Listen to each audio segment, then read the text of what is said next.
Everyone and welcome back to our channel.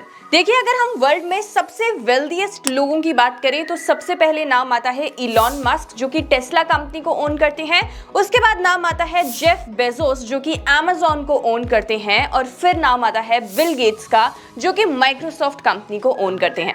अब यहाँ पे आपको एक इंटरेस्टिंग चीज मैं ये बताती हूँ कि बिल गेट्स, जो कि माइक्रोसॉफ्ट कंपनी के ओनर हैं, अगर उन्होंने माइक्रोसॉफ्ट कंपनी के शेयर्स को नहीं बेचा होता एक टाइम पे, तो वो आज सबसे ज्यादा वेल्दीएस्ट होते। जी हाँ, वेल्दीएस्ट लोगों की इस लिस्ट के अंदर बिल गेट्स का नाम सबसे ऊपर होता। दरअसल बिल गेट्स की कंपनी माइक्रोसॉफ्ट जब 1980s के अंदर अपने आईपीओ को लेकर आई थी, तो उस टाइम पे बिल गेट्स माइक्रोसॉफ्ट का 49% स्टेक ओन करते थे। लेकिन उसके बाद उन्होंने अपने शेयर्स को बेच दिया और कंपनी के अंदर उनका स्टेक रिड्यूस हो गया टू 1%। लेकिन अगर उन्होंने ये नहीं किया होता तो आज वो सबसे ज्यादा वेल्दीएस्ट होते। तो क्या बिल गेट्स ने माइक्रोसॉफ्ट के अंदर अपने स्टेक को बेचकर गलती करी? और क्यों ज्यादातर जो बिजनेसमैन होते हैं वो अपने बिजनेस के मैच्योर होने के बाद अपने शेयर्स को बेच देते हैं? देखिए, ये जो बड़े बड़े इन्वेस्टर और बिजनेसमैन होते हैं, ये डाइवर्सिफिकेशन की वैल्यू को समझते हैं और इसलिए ये एक कंपनी के अंदर ज्यादातर स्टेक रखने की बजाय अपने पोर्टफोलियो को डाइवर्सिफाई करते हैं और काफी सारी कंपनीज के अंदर स्टेक को ओन करते हैं। अब देखिए, मुझे पता है कि आपके दिमाग में भी ये सवाल जरूर आता होगा कि आखिर आपको अपने पोर्टफोलियो के अंदर कितने स्टॉक्स को रखना चाहिए और कैसे आप अपने पोर्टफोलियो के अंदर रिस्क और रिवॉर्ड का एक अच्छा बैलेंस क्रिएट कर सकते हैं। नाउ बिफोर वी डिस्कस कि डाइवर्सिफिकेशन का इस्तेमाल करके आप कैसे अपने लिए एक अच्छा पोर्टफोलियो क्रिएट कर सकते हो, हम सबसे पहले ये जान लेते हैं कि आखिर डाइवर्सिफिकेशन और पोर्टफोलियो ये क्या होता है।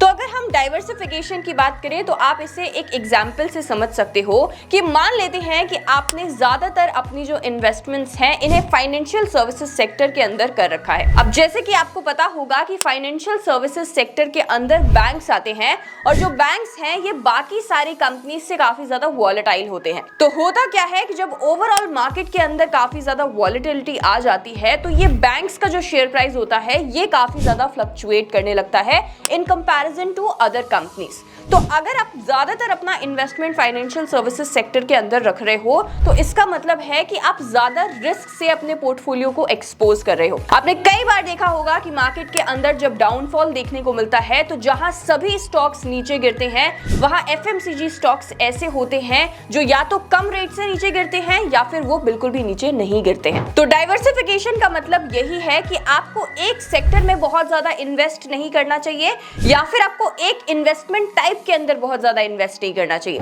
आप कोशिश करो कि आपकी इन्वेस्टमेंट्स इक्विटी के अंदर भी हो, थोड़ी सी म्यूचुअल फंड्स के अंदर भी हो। अब म्यूचुअल फंड्स में यहां मैं इक्विटी म्यूचुअल फंड्स की बात नहीं कर रही हूं।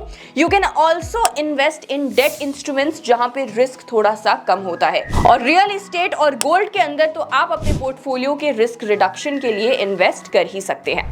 Now when I am talking about diversification, तो देखिए, मैं आपसे ये बिल्कुल भी नहीं कह रही हूं कि डाइवर्सिफाई करने के लिए अपने पोर्टफोलियो को आपको बहुत ज्यादा स्टॉक्स में इन्वेस्ट करने की जरूरत होती है।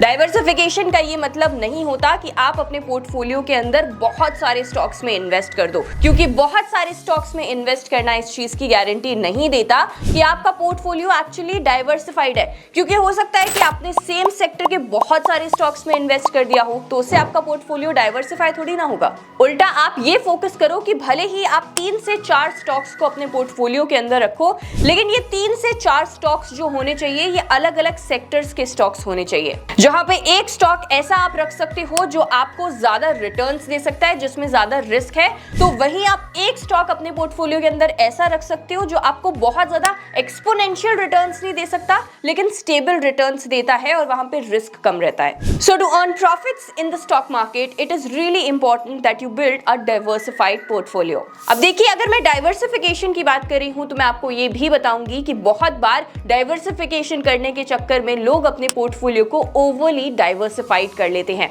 और इससे भी आपके पोर्टफोलियो के ओवरऑल रिटर्न्स कम हो सकते हैं। तो देखिए, एक राइट बैलेंस को ढूंढना यहाँ पे काफी ज्यादा इंपॉर्टेंट होता है। बहुत सारा डाइवर्सिफिकेशन करने की जरूरत नहीं है, लेकिन हाँ, एक सेक्टर के अंदर या एक इन्वेस्टमेंट टाइप के अंदर पोर्टफोलियो को काफी ज्यादा कॉन्सेंट्रेटेड भी करने की जरूरत नहीं है। So if you want to build a good portfolio then the first rule is that you can invest in 8 to 10 companies of different different sectors. और इसके अलावा you can even invest in different investment types, जहां पे आप अपनी investment gold के अंदर कर सकते हैं, रियल एस्टेट के अंदर कर सकते हैं, डेट इंस्ट्रूमेंट्स जैसे कि बॉन्ड्स के अंदर कर सकते हैं, और साथ ही साथ आप इंटरनेशनल कंपनीज में भी इन्वेस्ट कर सकते हैं। ये भी आपके पोर्टफोलियो को काफी अच्छा डाइवर्सिफिकेशन देती हैं।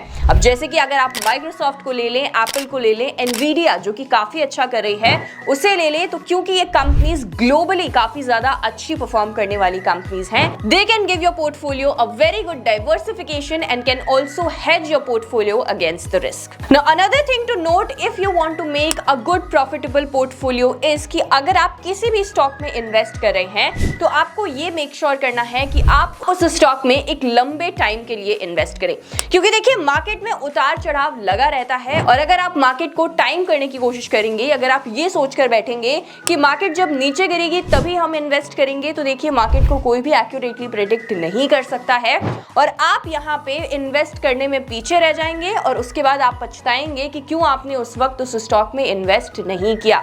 तो हमेशा आप लॉन्ग टर्म के लिए स्टॉक में इन्वेस्ट करिए। उससे क्या होगा, उससे आपको रुपी कॉस्ट एवरेजिंग का फायदा मिलेगा। देखिए जो लोग ज्यादा समय के लिए एक स्टॉक में इन्वेस्टेड रहते हैं उन्हें हमेशा अच्छे रिटर्न्स मिलते हैं, रादर देन पीपल जो कि मार्केट के गिरने पर स्टॉक्स में से पैसा निकाल लेते हैं और उसके बाद उन्हीं स्टॉक्स को वापस बाय कर लेते हैं। ऐसे में क्या होता है, ऐसे में ओवरऑल पोर्टफोलियो जो है वो आपको कम रिटर्न देगा। और यही रीजन है कि एक एसआईपी जब आप एक स्टॉक के अंदर करते हैं या म्यूचुअल फंड के अंदर करते हैं तो आप सेम अमाउंट की एसआईपी करो और आप सेम अमाउंट लमसम में इन्वेस्ट करो। इन दोनों चीजों में बहुत ज्यादा फर्क होता है। आपको एसआईपी से इन्वेस्ट किया हुआ अमाउंट हमेशा बेटर रिटर्न्स देगा rather than the lumpsum amount that you have invested. So the right approach to make a good profitable portfolio is to stay invested in the market. अब अगर आप अपने लिए एक अच्छा प्रॉफिटेबल पोर्टफोलियो बनाना चाहते हो तो आपको एक और चीज मैं बताना चाहूंगी कि आप ये किस तरीके से कर सकते हो। अगर आप एक बिगनर हो तो देखिए आप एक दो सेक्टर्स को पकड़ लीजिए और आप उन सेक्टर्स में से स्टॉक्स को एनालाइज करिए। मैं आपसे ये कहूंगी कि आप एक साथ दो तीन स्टॉक्स को एनालाइज मत करिए, आप एक स्टॉक को सबसे पहले एनालाइज करिए, उसके बारे में रिसर्च करिए अच्छे से और आप उस एक सेक्टर के स्टॉक में इन्वेस्ट कर दीजिए। ऐसे करके आप दो तीन सेक्टर और जो कि एक दूसरे से बिल्कुल अलग सेक्टर्स होंगे, again in order to diversify, उसमें से स्टॉक्स को ढूंढिए और अच्छे स्टॉक्स में अपनी इन्वेस्टमेंट करिए। इस तरीके से आप ग्रेजुअली जो है अपने स्टॉक्स के नंबर को पोर्टफोलियो के अंदर बढ़ा सकते हैं।